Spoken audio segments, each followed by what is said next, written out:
Way of Shadows by Brent Chapter 17. Kyler tried to gawk at the right things as he was ushered through the Geyer estate.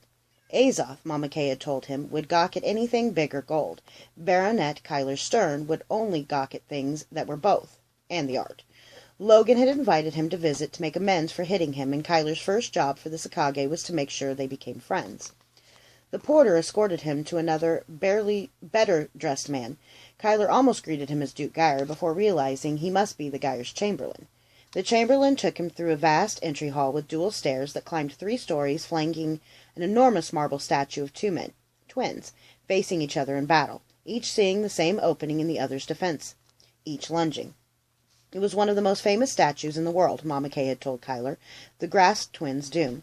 In history, Mama Kay said, the Grask twins had been heavily armored, and during a long battle each had lost the thin tabards that at the time were all men wore over plate mail, and all that identified them if they were separated from their standard-bearers.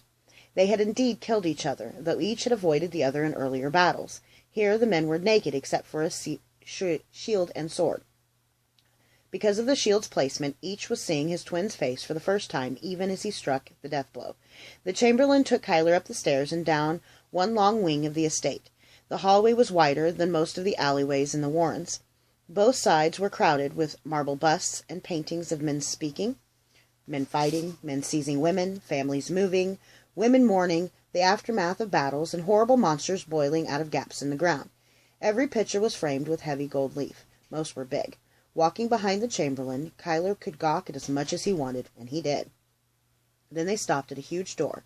The chamberlain rapped on it with a staff he carried and opened the door to a library with dozens of shelves in orderly rows, and the walls lined with books and scrolls to the height of 2 stories. "My lord, Baronet Kyler Stern." Logan Geyer rose from a table with an open scroll laid across it. "Kyler, I was just finishing. I borrowed this scroll from— Oh, never mind. Welcome." "Thank you for inviting me, Duke Geyer. Your estate is beautiful. The statue of the Grask twins is breathtaking." He was reciting it the way Mama Kay had taught him, but now he meant it. "Please, Logan, you're most kind. You really like it?" Logan asked. The "you're most kind" gave him away. Logan was trying as hard to be an adult as Kyler was. Kyler was nervous because he was afraid he was a fraud. But Duke Logan felt like a fraud, too. The title was too big and too new for him to feign comfort convincingly. So Kyler answered honestly, "Actually, I think it's amazing. I just wish they weren't naked."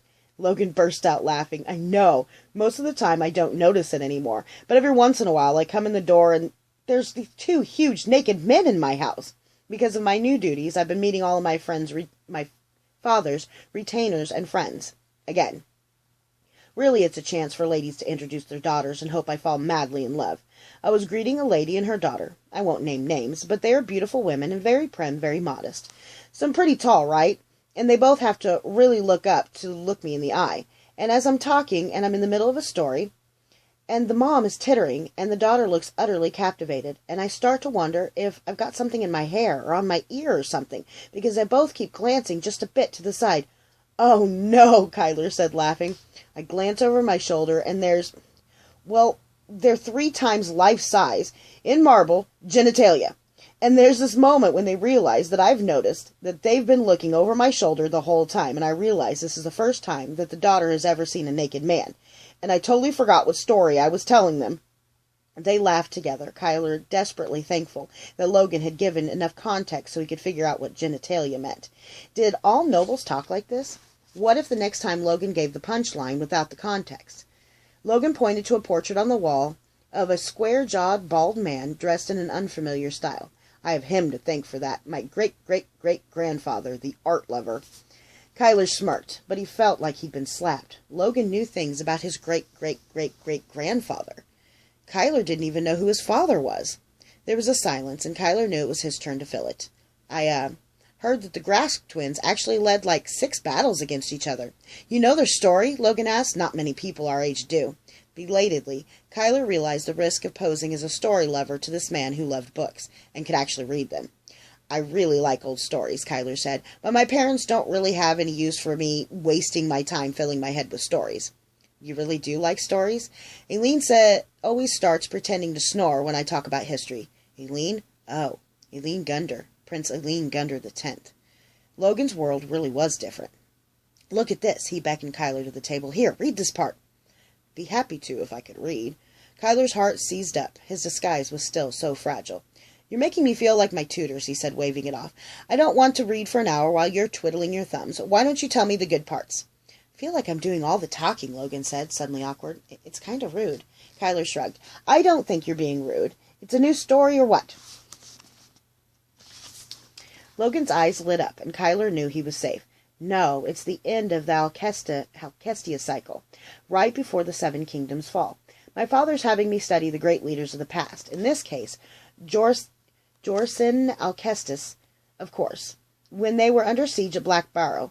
His right-hand man, Ezra the Mad, well, it wasn't Black Barrow yet, and Ezra didn't go hide out in Ezra's wood for another 50 years or something. Anyway, Ezra's maybe the best magus ever, behind Emperor Jorsin Alcestis himself.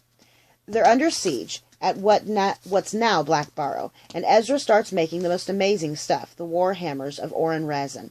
Fire and lightning traps even untalented soldiers can use. Kurach, the sword of power. Urez, the staff of law. And then those 6 magical artifacts, Kakari. They each look like a glowing ball, but the 6 champions can squeeze one, and it melts and covers their whole bodies like a second skin, and gives them power over their element. Ericus Dudril gets the skin of silver liquid metal that makes him impervious to blades. Corvier Blackwell becomes Corvier the Red, the master of fire. Trace Arvaguliana goes from grossly ugly to the most beautiful woman of the era. Oren Raisin gets earth, weighs 1,000 pounds and turns his skin to stone. Irina Blochway gets the power of everything green and growing. Shrad Marden gets water and can suck the very liquid from a man's blood. The thing that has always made me curious is that Jorsin Alcestis was a great leader. He brought together so many talented people, and lots of them were difficult and egotistical, and he put them in harness together, and they worked. But at the end, he insults one of his best friends, Achilles Thorn, and gives a Kakari to Shrad Marden instead, whom he doesn't even like. "Do you know Achilles Thorn?" "I've heard the name," Kyler offered. That much was true. Sometimes the guild rats would huddle around a window to one of the taverns where a bard visited, but they could only hear bits and pieces of the stories. Achilles was this amazing fighter, but a noble fool. No subtlety. He hated lies, politics, and magic. But put a sword in his hand, and he'd go charging an enemy force solo if he had to. He was so crazy and so good that his men would follow him anywhere. But he was all about honor, and seeing lesser men honored before him was a huge insult. It was that insult that led Achilles to betray Jorsin. How could Jorsin have missed it? He had to have known he was insulting him. "What do you think?" Kyler asked. Logan scrubbed a hand through his hair. "It's probably something boring, like there was a war going on and everyone was exhausted and starving and not thinking clearly, and Jorsin just made a mistake." "So what does that teach you about being a leader?" Kyler asked. Logan looked perplexed. "Eat your vegetables and get enough sleep?" "How about be nice to your inferiors, or they might kick your ass," Kyler suggested. "Are you asking me to spar, Baronet Stern?" "Your exalted dukeliness, it would be my pleasure to take you down."